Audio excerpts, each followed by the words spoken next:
संसद का शीतकालीन सत्र आज से शुरू हो गया है। सत्र के पहले दिन राज्यसभा में सांसद कार्तिक शर्मा ने कई अहम सवाल नागरिक विमानन मंत्री ज्योतिरादित्य सिंधिया से पूछे।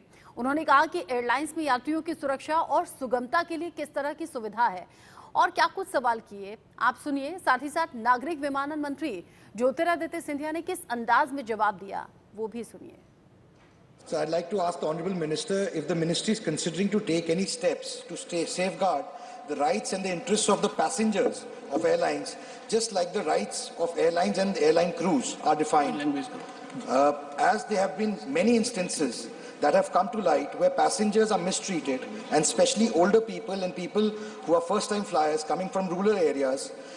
So in the name of safety and procedure. अध्यक्ष महोदय, ये एक बहुत महत्वपूर्ण प्रश्न है उड़ान योजना पर, और आपके द्वारा मैं सदन को ये भी सूचित करना चाहता हूं कि ये एक महत्वाकांक्षी योजना प्रधानमंत्री नरेंद्र मोदी जी की है कि आखिरी शहर हम नागर विमानन क्षेत्र को हम जोड़ पाए, और पूरे देश में बहुत विस्तार हुआ है। 517 रूट्स वर्तमान में प्रचलित हैं, और इस उड़ान योजना की एक बहुत महत्वपूर्ण भूमिका हम देख सकते हैं। एक नया उड़ान का सफर मध्य प्रदेश, राजस्थान और छत्तीसगढ़ में कल के दिवस में भी हो पाया है, और इस सफर को हम प्रधानमंत्री जी के नेतृत्व में आगे भी ले जाएंगे। दूसरे राज्यों में इसका विश्वास भी हम सदन को देना चाहते हैं। जहां तक प्रश्न कार्तिकेय जी ने आज इस सदन में पूछा है,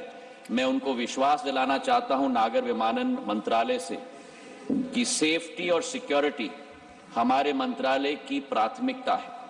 सिक्योरिटी के लिए हमारी संस्था बीकैस, ब्यूरो सिविल एविएशन सिक्योरिटी, अपनी तगड़ी निगरानी सारे एयरपोर्ट्स पे रखती है, और सेफ्टी के लिए डीजीसीए जो हमारी संस्था है, हर एक एयरलाइन और हर एक एयरपोर्ट के लिए कार जो सिविल एविएशन रूल होते हैं उसे इशू करती है, ताकि हमारे यात्रियों की सुरक्षा, उनकी सेफ्टी और उनकी सुगमता का पूर्ण ध्यान रखा जाए।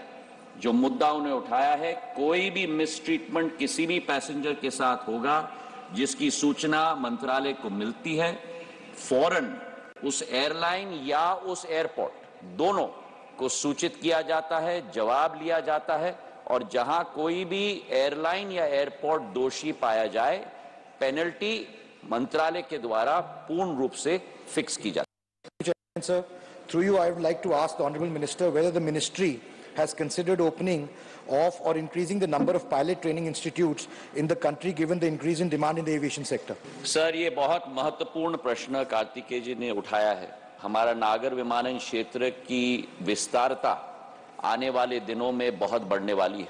प्रधानमंत्री जी के नेतृत्व में जिस देश में 65 वर्षों में केवल 74 एयरपोर्ट थे, आज 149 एयरपोर्ट, हेलीपोर्ट और वाटरड्रोम प्रचलित हो पा रहे। हमने इस संख्या को दुगना से ज्यादा कर दिया है 9.5 वर्षों में, और हमारी प्राथमिकता है कि इसे हम आगे जाके बढ़ाएं।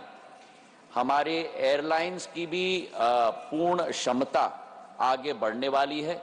एयर इंडिया ने 470 प्लेन की ऑर्डर डाली है, इंडिगो ने 500 प्लेन्स की ऑर्डर डाली है, और आने वाले दिनों में इस क्षेत्र को एक बैकबोन आवागमन के क्षेत्र में पूरे देश का हम बनाने वाले हैं। ये विश्वास मैं सदन में आपके द्वारा मैं देना चाहता हूं।